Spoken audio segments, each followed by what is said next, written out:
Salut à tous les amis, c'est Stéphane. Aujourd'hui, on se retrouve pour mon test du Tala de chez MobiWire. Let's go. Pour un téléphone d'entrée de gamme, je dois dire que je suis étonné. Le Tala est vendu 249 € sur Amazon. Et à ce prix-là, on a un écran 5,5 pouces Full HD de fabrication LG. C'est pas dégueulasse. Le tour en aluminium du plus bel effet, le design est vraiment sympa. Sur le bas du smartphone, il y a une prise USB standard, le haut-parleur, le micro. Au-dessus, il y a la prise jack. Pour ce qui est du stockage, il y a 32 Go en interne, extensible par carte micro SD et 3 Go de RAM.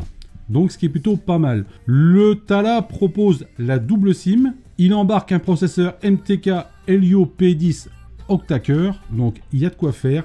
La batterie de 3000 mAh tient le coup sans souci toute la journée. En faisant tourner toutes les applications et en utilisation intensive, je ne me suis pas retrouvé dans la situation de panique où il fallait recharger la batterie. Franchement, il tient la journée sans problème. Il est évidemment compatible 4G. Ce que je trouve dommage est qu'il n'y a pas de lecteur d'empreintes. On a maintenant l'habitude d'en avoir le plus souvent sur les smartphones qui sortent maintenant. Mais bon, on arrive à s'en passer quand même. En tous les cas, pendant mon test, au début ça m'a fait bizarre, mais j'ai réussi à m'en passer. Après, je pense que pour certains d'entre nous, le lecteur d'empreintes apporte une certaine sécurité.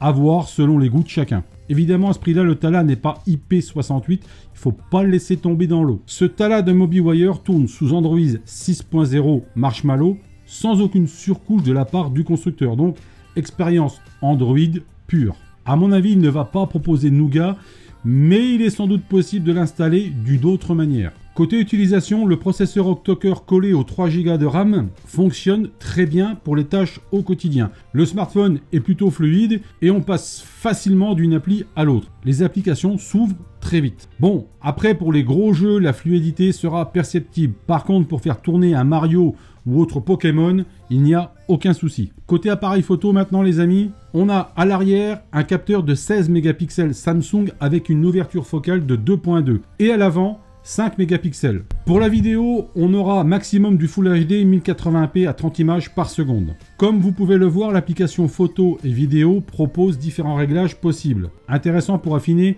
et personnaliser la prise des photos et des vidéos. Bon, ça ne va pas non plus chercher loin comme pourrait le faire un smartphone haut de gamme. Les photos sont très satisfaisantes lorsqu'il y a une bonne luminosité. La balance des blancs est correcte ainsi que le piqué. Mais bon, il ne faut pas trop en demander non plus, mais ça reste correct. En mode selfie, il y a mieux, mais j'étais un peu déçu du rendu. Les 5 mégapixels ne sont pas bien exploités. Les vidéos sont pas mal du tout, j'en suis plutôt satisfait.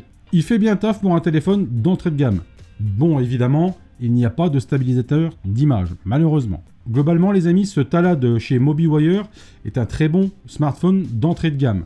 Pour ce tarif de 249 €, il tient ses promesses, il fait du bon boulot avec de très bonnes caractéristiques technique. S'il vous intéresse, le lien d'achat se trouve en description en dessous de cette vidéo. Voilà les amis pour le test du Tala de MobiWire. Dites-moi dans les commentaires si vous le connaissez et ce que vous en pensez. Si vous avez aimé cette vidéo, mettez un pouce bleu, ça fait toujours plaisir et ça aide la chaîne YouTube. Partagez-la aussi sur vos réseaux sociaux, ça fera aussi plaisir. Vous pouvez me retrouver sur Facebook, Twitter, Instagram et évidemment la chaîne YouTube, sans oublier Snapchat. Abonnez-vous pour ne pas louper les prochaines vidéos sur la chaîne YouTube, mais peut-être que c'est déjà fait. Et j'ai maintenant un blog, allez jeter un coup d'œil, le lien se trouve en description en dessous de cette vidéo.